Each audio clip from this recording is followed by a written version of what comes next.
In today's video, I'm going to recap some of the games from the recent 2022 11-man Ballot World Championship match between defending champion Alex Moiseyev and challenger Alex Holmes. But before I get into these games, I want to thank Joe McDaniel for putting this great event on in Tulsa, Oklahoma.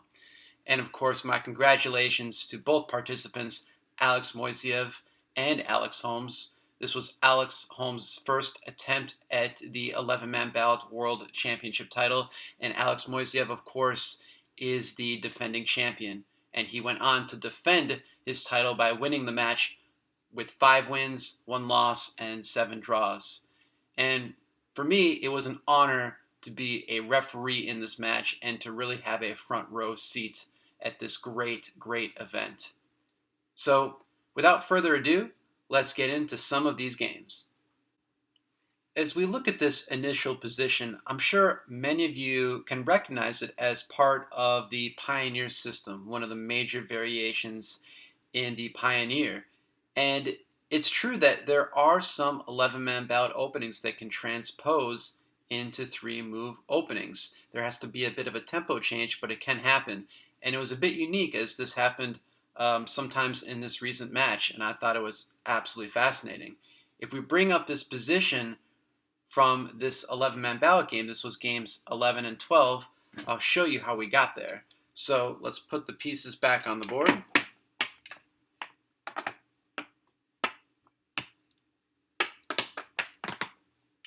So in this opening, the ballot was remove 22 and 10, so we're going to move 22, and we're going to remove 10, and the opening started 12-16 and 21-17. Both players go right to the side of the board here, and Alex Moiseyev had the white pieces in this particular game, and Alex Holmes had the red pieces. So developing toward the center,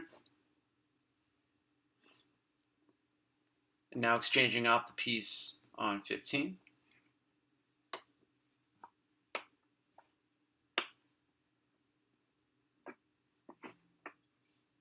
Again, natural moves at this stage in the game.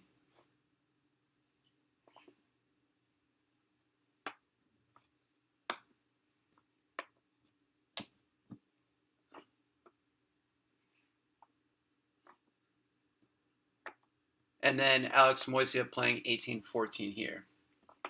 In the first game in this set, Alex Holmes decided to change things up by playing 19-15 from the white side, which in Reisman's Pioneer is also listed as a drawable move, and this game in fact was a draw after the 2-for-2.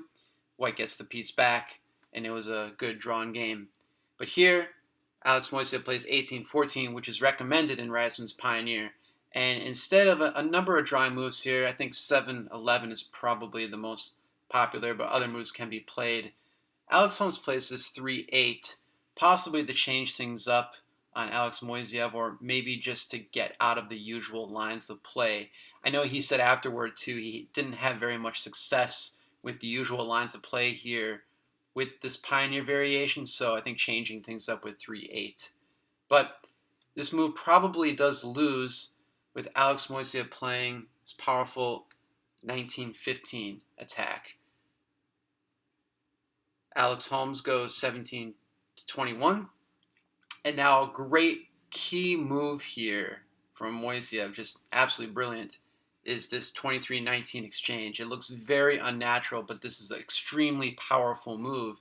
And you can see why, because after exchanging off here, the natural 12-16 development to try to go toward the white double corner will actually lose by this really pretty 2-for-3 shot here.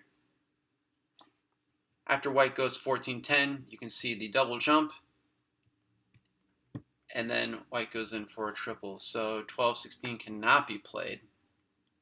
You may think, well, what about 6-10? Get a double jump here. But with this piece on 26 and the white position so secured on the king row here, nothing can be done, and it would be a very slow death because this piece is just going to go in for a king. So this 7-10, which noted in the chat by Remove World Champion Sergio Scarpetta would be his recommended defense, although again it's untenable at this point as the game is lost. For after this 13-9 pitch from Alex Moiseyev, White has free reign in the king row, and the position is just too strong here for White with this key piece on 26 really cementing the position. After 1-5, 10-7, 5-9, Alex Holmes resigned in this position. Again, there is nothing that can be done here because the king is going to eventually evade or look at capturing all of these pieces here, and red just can't make any further inroads into the position. Again, the king row is so solid here, and I have to say that the sportsmanship for both players was incredibly high at this point. There's so much mutual respect between the two players that Alex Holmes just didn't want to play this out because it is a definitive loss. So that is game 12 and then part of game 11 too with that 19-15 initially by Alex Holmes. But let's go into some additional games from this really great match. Game 2 is another game that generated a lot of reaction, and the opening they balloted was remove 5 and remove 23, and the opening was 12-16 and 22-17. After 11-15, really, White doesn't have a whole lot to work with here. It looks like a fairly tame opening to begin with, but now White really has to be careful. There aren't a lot of great moves on the board. The 26-23 defense was selected by both players, and it probably is as good as any. It looks a bit unnatural because you have this early 2-for-2, breaking up the core of White's game, but it's, again, probably the best it has. So after 15-19, and the double jump next, jumping out 30-23, red is going to start developing toward the center. 8-12 was also probably a good move, a bit unnatural, but 8-11 next, with White going 17-13. After 11-15, White threatens now with 27-24, looking for this 2-for-1. But Alex Moiseyev, who is controlling the red pieces here, makes a really brilliant pitch with this 15-19. So allowing White to get on 15, with 4-8 being played next, and White has to be careful with its position. Alex Holmes plays a brilliant pitch back with 15-10. Absolutely brilliant. This 7-14 capture is a bit out of position. So 6-15. And now it's White's turn to break up some of Red's king row here.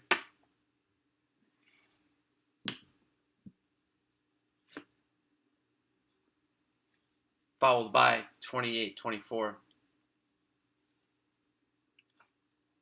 After 8-11, White is just kind of holding off now and making any further development in this side of the board. So it's going to develop 21-17 with maybe the hopes of going 23-18 next. But Red stops that and plays 16-19 for the double jump.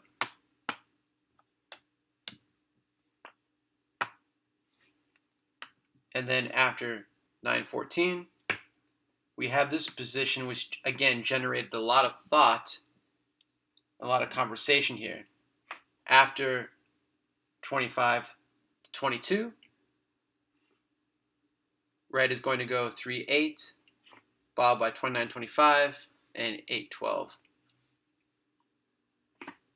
The game was called a draw at this point. If White starts to develop this way, Red can still take this route, and the timing is not there for White to get a win. So instead, what Red is really going to do in this position is just exchange off this piece with 15-19.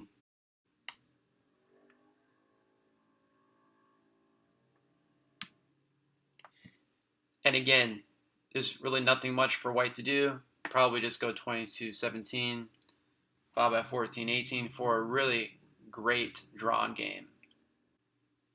Game 5 featured an idea that is similar to the Excalibur cook, which was first played in serious play by Michael Holmes, who of course is the father of Alex Holmes. Alex Moiseyev used this idea in this game, and we're going to remove piece on 8 and the piece on 22, and the opening began 10-15 and 21-17. Immediately the thinking is, well, this is a great position for white here, because 10-15 followed by 21-17 is a pretty good advantage, at least initially, for white. Alex Moiseyev plays 9-13, which neutralizes this position almost immediately. Alex Holmes goes 17-14, and now we have the Excalibur-like idea here with 6-10, the runoff beginning, followed by 2-6. And now again, white has to do something immediately about this, so it must follow up 29-25, followed again by 6-10,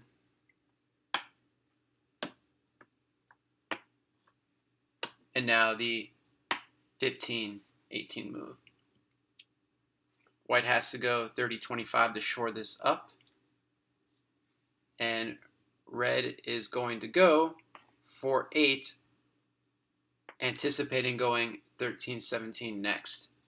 Alex Holmes knows this and must go 24-20 to get this piece removed, eventually by going 27-24, which is exactly what happens in this game. So after the 13-17, white now can play 26-22 for the 2-for-2.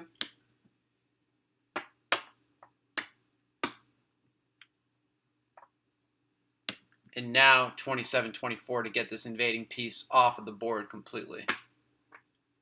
So the strategy is working out for both sides, using this Excalibur-like attack and defending it very well. Moiseyev goes 1-6, followed by 25-22. After 8-11, white can now build a column up here. But once again, Moiseyev neutralizes this by going 12-16. Now, a number of you are probably thinking, well, why can't white just go in here to capture this piece? Well, if white does that, white can just go 6-10, and there's actually probably going to be some endgame advantages for the red side. So instead, white just safely plays this 2-for-2 with 18-15, and they called the game a draw at this point, as red can just go 6-9 next. So again, a really great game showing very similarities between a 3-move game with that Excalibur cook and deploying that same idea in this 11-man ballot game. And finally, I'd like to go over Game 7, which is my favorite game of the match because of all the instructive points in it. So they balloted the opening remove 7, which is usually problematic because removing the apex piece so early can develop some problems, and 25 for the white side. And the opening was 9-14 and 24-19. Looks a little even, but there's a lot of great things both in this game and then in the following game with Game 8. So Alex Holmes controlling the red side and Moiseyev controlling the white side develops the natural 11-15. After a lot of thinking, Alex Moiseyev spent about 20 minutes on this move, really developing the whole plan and sequence within this formation. Goes 28-24. Holmes replies the natural 8-11. Moiseyev went 6-9 in the following game, which is probably the better way to develop it here. But there's something wrong with 8-11. After 22-17, now Holmes is going to look to bind up the white double corner. And Moiseyev decides to play a man down line here, which is what he saw when he first played this 28-24. And he does that by going 24-20. Now there is a white piece deep into red territory here, and red at this point isn't going to capture this piece initially. It's going to sink the piece into the dog hole by going 24-28. White then goes 27-24, and red is going to capture this piece. If it goes 3-7 instead, white, of course, has 24-20 and will remain in a great position. But with 3-8 being played now, white is going to make this pitch. So red's going to go up a piece, but it's going to make a pitch that's going to take it out of position. You now have the back row out of position here. And after 24-19, which is, as Alex Moiseyev said after the game, is a similar theme in a lot of three-move games, it really restricts the red position. Red cannot make the center advance next because after 19-16, the white piece is going to have free reign to get a king and just disrupt the red position and probably win the game. So Holmes makes a sequence of brilliant moves here, all related to timing, and that is 5-9 first, more or less forcing 17-13, followed by 11-16, and now can release the position with 10-15. This is a really brilliant idea on how to escape a lot of these positions where even though red is a piece up, its position is awful. And we go back to that adage where position beats possession, something always to remember when you're playing this game. So now 10-15, the exchange.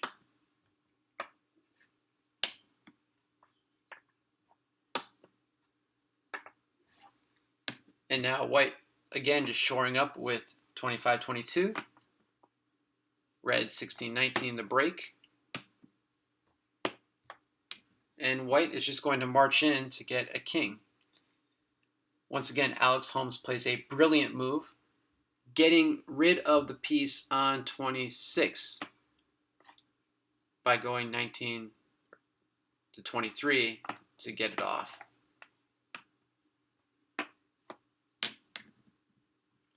White can immediately go 32-27, but it's not any, there's much better play here because, again, white, although it is a piece down, has all the position here. So even though white can get the piece back immediately, it will continue to put an incredible amount of pressure on the red side by just continuing the march to get a king.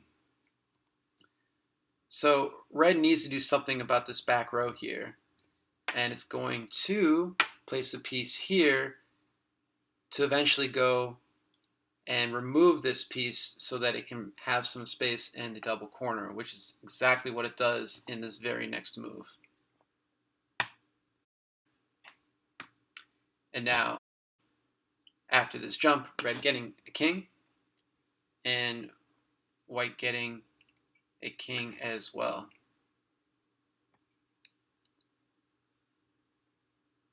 Red is going to move this piece out of position a little bit.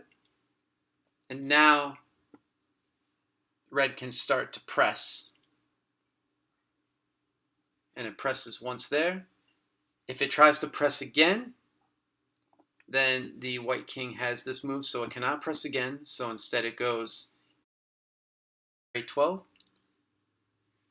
And now the white king is going to place the king on 11, which secures both the piece on 4 and 12. So white, again, we have even amount of pieces on the board here, but white is in a really strong position. Now red can safely press the piece. Moiseyev goes 19-15 next. pressing it again. Again, just making a march toward the king row. Doesn't want to move this piece just yet. Now developing finally this piece with 14-18. The white king is going to press initially. And now back to square 11. Red is then going to try to make another king here, offering some level of protection by going 19-24 first. White gets another king. Now red gets a king. And now at this point, white is going to start developing to get another king. So 3 kings here. Again, the white king doesn't want to move here because it already has these pieces pinned on the side of the board.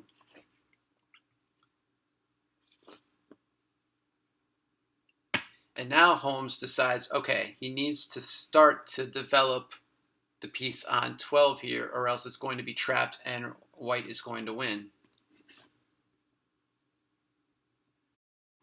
So now 24-20.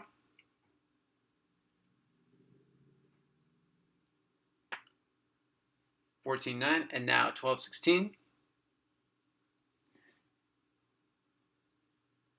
2-7. 16-19, and then again this great move by Alex Moiseyev by going 31-26, pinning the position because red cannot go into this square next because you have the triple jump. So instead, red has to be very, very careful here, and Holmes brings the king back here. After 9-6, red goes into this square and offers a draw and accepts. A draw is accepted in this position. But I want to pause for a moment because this is such an instructive position here. A lot of you are probably thinking, why is this game a draw? White has a 2-for-1. Right here, there's a 2-for-1 on the board. So let's say the 2-for-1 is taken. White king goes here. We have the jump. So white's a piece up. What red is going to do is get a king. And now this piece on 26 is threatened. It has to do something about this piece. And if it goes 26-22, the natural move, the red king is going to get between the 2 pieces, and there's nothing it can do to evade the capture of either one. So for example, if the white king moves here, or even here, then red is going to get the piece, and we're back to being even, and an even game with the red pieces in the double corner here. So any way it goes, again, likely keeping the king. It's just a really great, instructive, drawn game. I hope you enjoyed the recap of some of the games from the 11-man Ballot World Championship match. Again, it was a wonderful match, a great experience. No checker tournament or match is complete without multiple trips to Cracker Barrel, so a really great time. And I know 11-man Ballot probably isn't as popular, largely because there's no current place to play it online. I believe there was a website being developed, I think it's in beta, where you could play this variation, but hopefully this variation will become more popular, and you can see even a lot of the positions are still very much applicable to either unrestricted or 3-move styles. So always keep that in mind, that there's always something to learn in checkers, and again, just a wonderful experience. So thank you, as always, for watching.